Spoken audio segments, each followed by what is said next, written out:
What's up guys, it's Adam FPL and welcome back to another video here on my channel. In this video I'm going to go over how my team went on in Game Week 21, my points and my players. I'm going to review the players.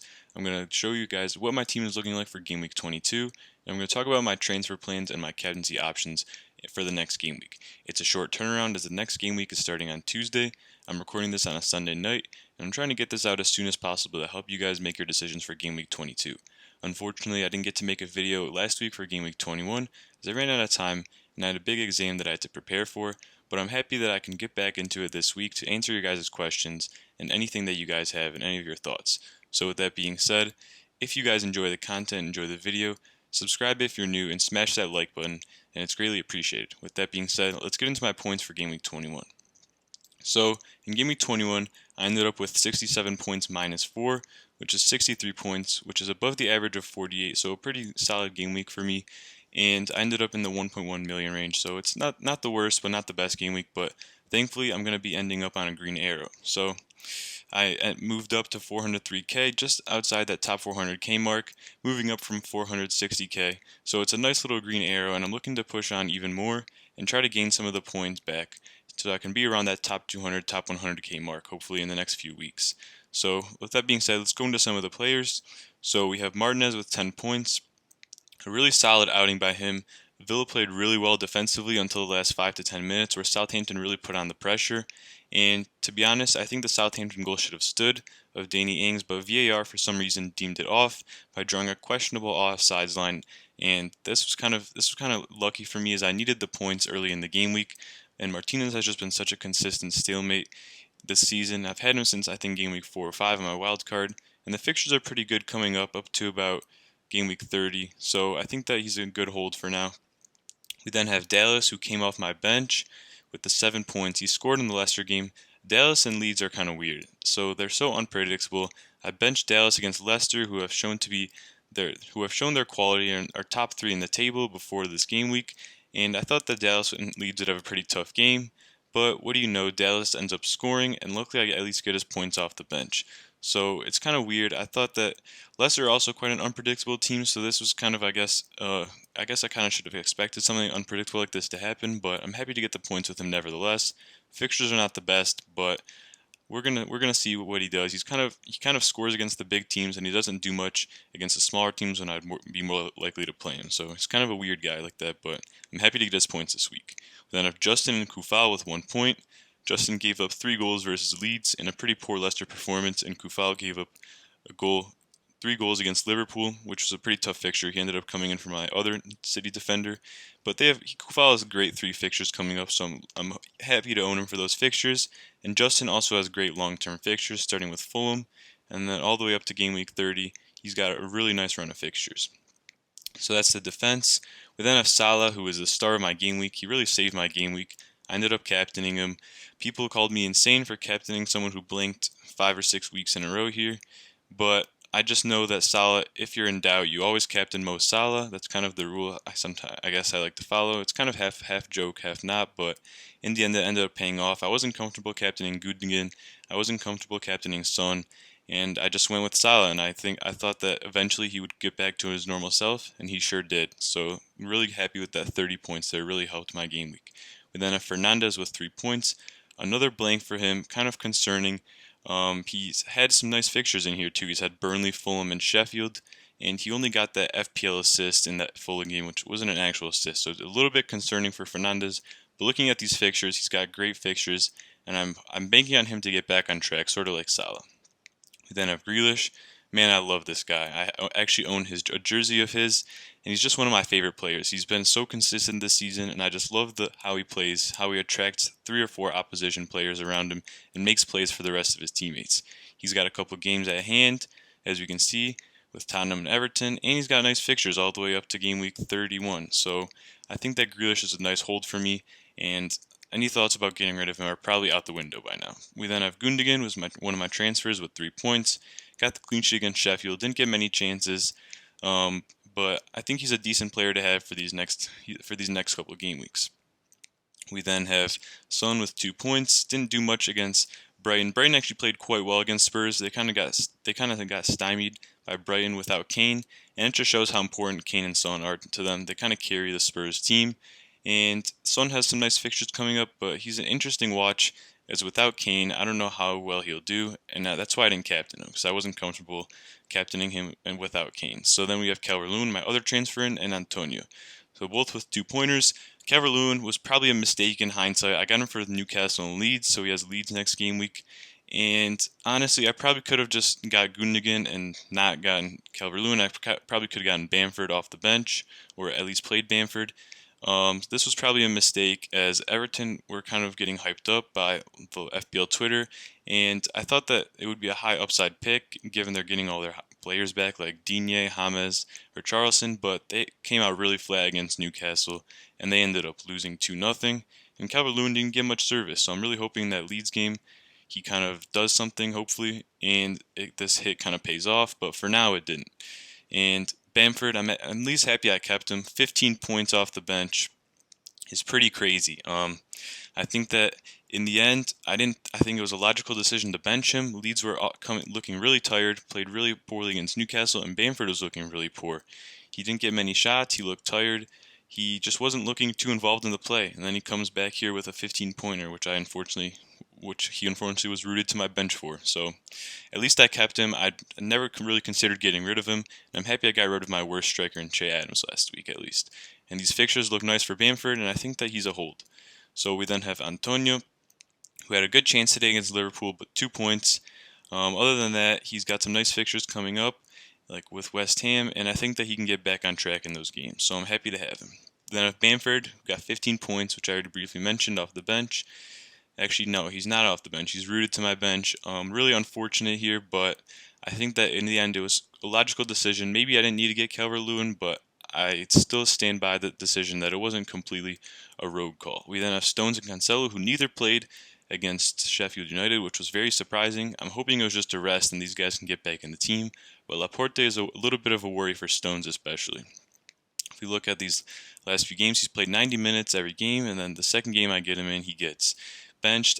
Probably I should have gotten DS looking back, but I also got Stones in for the funds with intentions to get Kane in the future, and Kane got injured, which kind of put a spanner into those plans. So some things you just can't predict, but in hindsight, I probably would have wanted DS. Then I have Cancelo, who I hope comes back in the team for either Zinchenko or Walker. I think he'll be rotating at both left back and right back, and maybe he'll even get the occasional midfield nod, but I'm still happy to have Cancelo. So I got Dallas and Soufal off the bench for these two for a total of 8 points. If we head over to my team for next week, I think that I like the team heading into game week 20. I do not know who I'm going to bench, though. This is the main problem that I have. I kind of have a benching headache. So let's go through the players. So we have Cancelo and Stones and Justin against Burnley and Fulham. These are great fixtures for these two guys, and I think that Cancelo and Stones should start after getting rested last game. We then have Martinez against West Ham. Not the best fixture, especially since I have Antonio, but I think this will be quite a low-scoring affair as these two teams are pretty evenly matched. We then have Salah, who will probably be my captain, assuming I don't do anything, and Fernandes as the vice.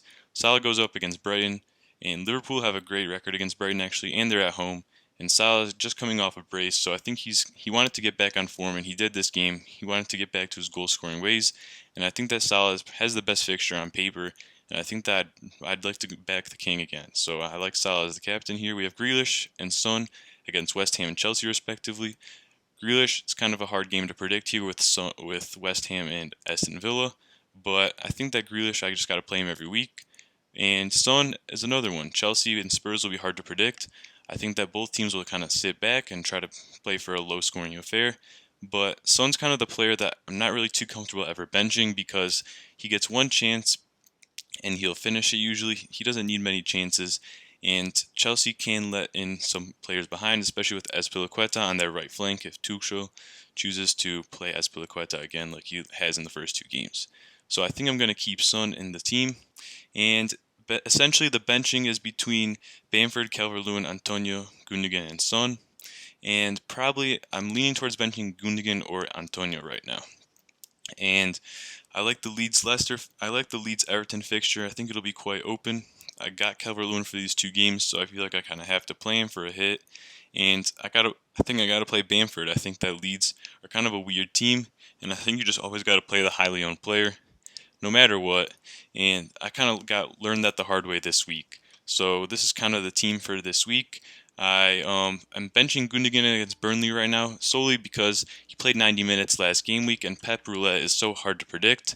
And the only problem is that Man City do like to play Burnley and winning 5-0 the past few times. But I think that Gundogan right now is on the bench. This could really change as he can score. He's kind of been on the form of his life in this little patch right here. And he is my transfer in. But this is the team selection headache I have. Let me know what you guys think in the comments, who I should bench and who I should start. But this is how it is right now, and I'm pretty happy with the setup overall. I'm probably going to roll the transfer, and as you can see, I have a pretty decent bench, which is setting me up for the bench boost in probably game week 26, assuming I don't use my wild card then. Now let's go to the transfer page and go through some possible options. So like I said briefly in the team selection part of the video, I'm probably going to roll this week as my team has plenty of good fixtures and I don't need another benching headache to have. But in terms of what I'm going to do for the future, I'm probably looking to get maybe a Chelsea defender in for Dallas or Stones if potentially he falls out of favor. And this could most likely it can either be, I don't like Chilwell because he's kind of going to be a rotation risk with Tuchel, and Zuma has not played at all. So I think Thiago Silva is a solid bet to have. He's been playing every game, and I think he's one of the more nailed on in the Chelsea squad. He's got Sheffield and Newcastle, which I could get him for game week 23. I like those fixtures. Another option I could get is Rudiger. He's 4.5 million, which is nice, giving me a cheaper defender. And he's been playing every game so far under Tuchel. Obviously, it's been only 2 games. But I think that Tuchel kind of likes him. He wanted him at PSG, and I think that he'll continue to play, whether it's in a 3-back or a 4-back for Chelsea. And this is kind of the thing you have to worry about with Chelsea assets, though. There's so many players, and with a new manager, it's kind of unpredictable what he's going to do. But those Sheffield and Newcastle fixtures for Chelsea look really good for the defense, and that's somewhere I would potentially like to invest my transfer. Another option is to get rid of Calvert-Lewin if he doesn't perform and if there's no double gaming for Watkins. But this is kind of a future transfer, and like I said, this week I'm most likely going to roll it, but mostly I'm going to focus on my defense to shore that up for the bench boost and try to get a good decent third striker, whether that's keeping Calvert-Lewin or getting someone like Watkins. And I'll also probably need a playing goalie. So if you look at the goalies, I've been looking at Areola, as he's been playing for a pretty solid Fulham defense that are kind of hard to break through. And he's got a nice Sheffield and Crystal Palace here, so I could get him in the future. And he's also only 4.5 million. McCarthy, let's see his fixtures. Yeah, pretty poor fixtures. I'm not really considering him. And all these other goalies are pretty expensive, but we could look at Pope potentially, who has West Brom in game week 25 and a Spurs matchup. But these 3 fixtures look really nice here for Pope if I need an alternative to Martinez. But for now, I think I'm just going to ride with Martinez like I have all season. He's got some nice ones here other than Leicester, but like I said, Leicester are pretty unpredictable. And yeah, I think these are the transfer options. So I'm probably going to keep it this week and save the free transfer for next week. If we go back to my team and talk about captaincy, I think that captaincy, kind of everyone learned a lesson for captaincy last week. I kind of went with the proven player and ended up working out. I think that captaincy, you mainly got to stick to Salah, Fernandes, Kane, Son. And yeah, these are the 4 options I would mainly stick with. I think that Salah is by far the best captain this week, but that could change. He has my armband at the moment. Brighton at Anfield, I think that Salah could do well here. So Fernandes is a possible option as well. He did very well in the reverse fixture of this. If we look back earlier in the season, got a nice 10-pointer. So Fernandes, if you back him to get back on track, is a good option.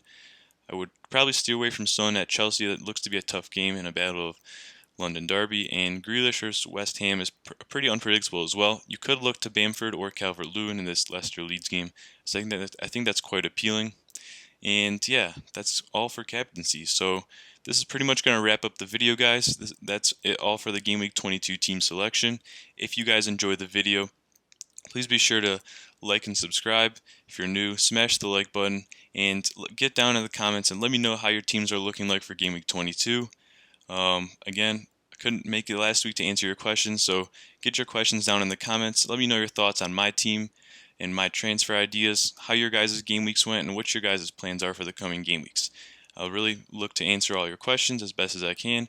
And yeah, that's it for me. If you guys made it this far, it's AdamFPL, and I'll see you guys in the next video on the other side of this game week. Cheers.